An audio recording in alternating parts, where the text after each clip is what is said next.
Hey everyone, Jess here for Dignitas, and today with me is our very own jungler, Crumbzz. So how are you doing today?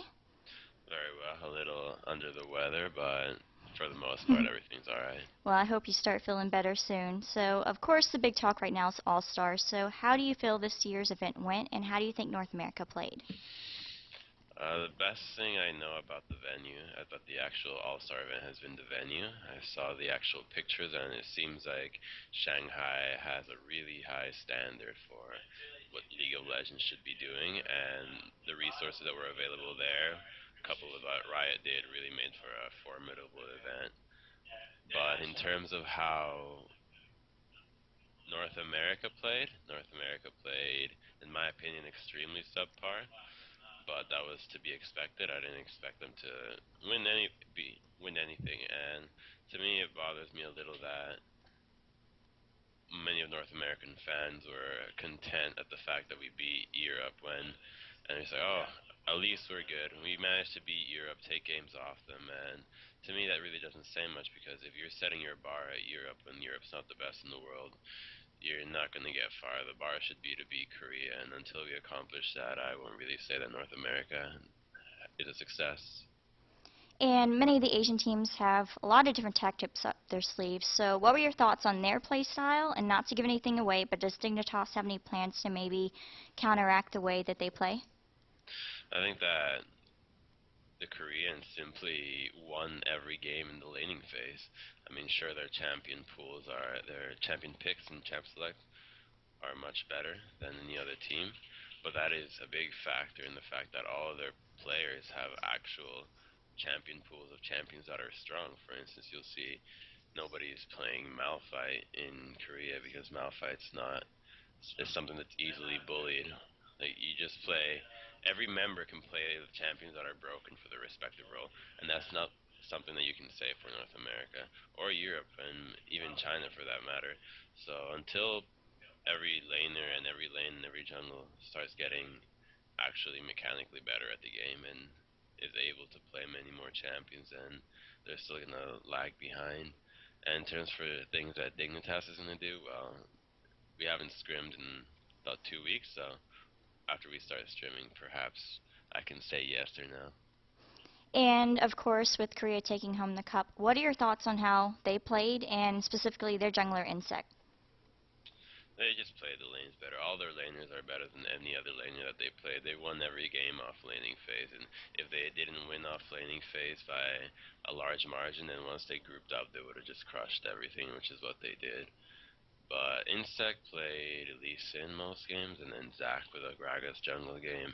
The Gragas jungle game was just alright, but pretty much he plays Lee Sin for the purpose of snowballing his laners even more, because Lee Sin applies a lot of early pressure, which Hmm. means that his already strong laners become even stronger since they have such a strong presence from the jungle, therefore allowing them to just win every game straight off laning phase. And if they don't win that, he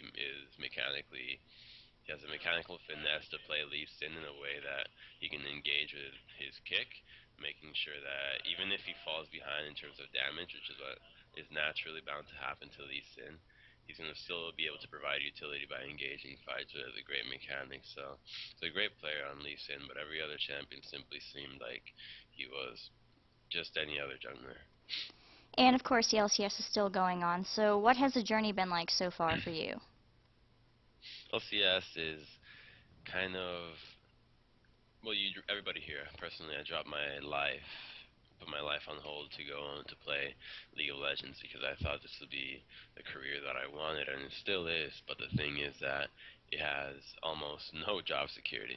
Your job security lasts you a couple of months, and then you gotta start all over again.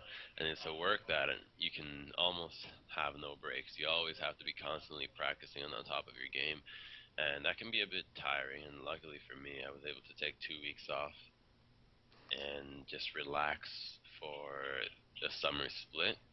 But in general, it's been a very positive experience that I would always want to do, and I'd still like to keep doing this as long as I can ride the wave of League of Legends.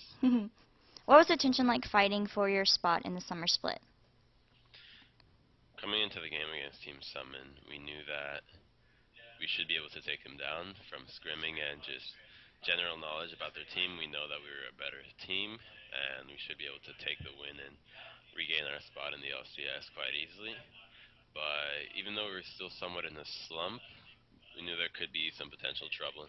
And when we played against them, they proved themselves and came out ahead every single game in the early phase. But given to their lack of experience in transitioning out of laning phase, since laning phase is something that you generally acquire from playing solo queue, um, they were able to they weren't able to completely capitalize on their advantage, and our experience in actually team fighting and taking objectives simply allowed us to win the game. And was that your mindset going into the game, the confidence, or were there some nerves throughout the match? Absolutely not. Our mindset was never to come back from to be in a losing position, but I actually, when I play League, I'm not very nervous. I'm very calm as a person, but when I got a kill, I think, in the beginning of the game, I actually felt my heart racing. So I guess you could say that I felt it in a way that our jobs were on the line, that was like make it or break it. And what are your thoughts on some of the new teams joining in on the LCS? Well, there's Velocity Esports and Quantic Gaming. Now, Velocity is a team that nobody says that deserves to be there, but they've already taken down Marn. You could argue that Marn was a team that wasn't getting progressively worse, but that's just like the opinion of the community. And I don't really know much about them, but they have proven that they're not afraid to try new things, which is a good thing in the team. And then Quantic seems to be a team that is more organized. They seem to have quite a bit of order, and with the acquisition of Jack from TSM, their new manager now, which is manager from Cloud9, which I believe is Cloud9 now and not Quantic, they should be able to.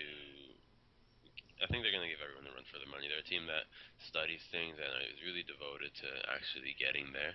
Now, it's about if they're going to get complacent or they're going to keep striving to get better, because I think right now they're at top of the league, and if they choose to stay there, they're going to have to. They don't have to try really hard to stay there. Getting on top of the LCS league is not that big of a deal. It's not such a formidable feat, but if they want to actually make it to the global scale, they're going to have to keep going with the same devotion that they got into the LCS to get into the international scene. And what's next for Dignitas and yourself as you continue on?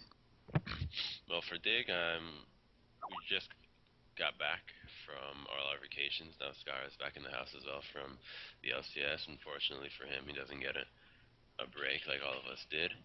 And we're going to return to our scrimming schedule quite shortly, I'm guessing in 1 or 2 days. And after that, we're going to be practicing quite a bit. And for me personally, I'm going to be working on my mechanics a lot. I'm going to be really focusing myself to stand out in every game, regardless of my team's outcome. All right, thank you so much for joining me today, Crumbzz. And for all the latest news and announcements, please head to teamdignitas.net.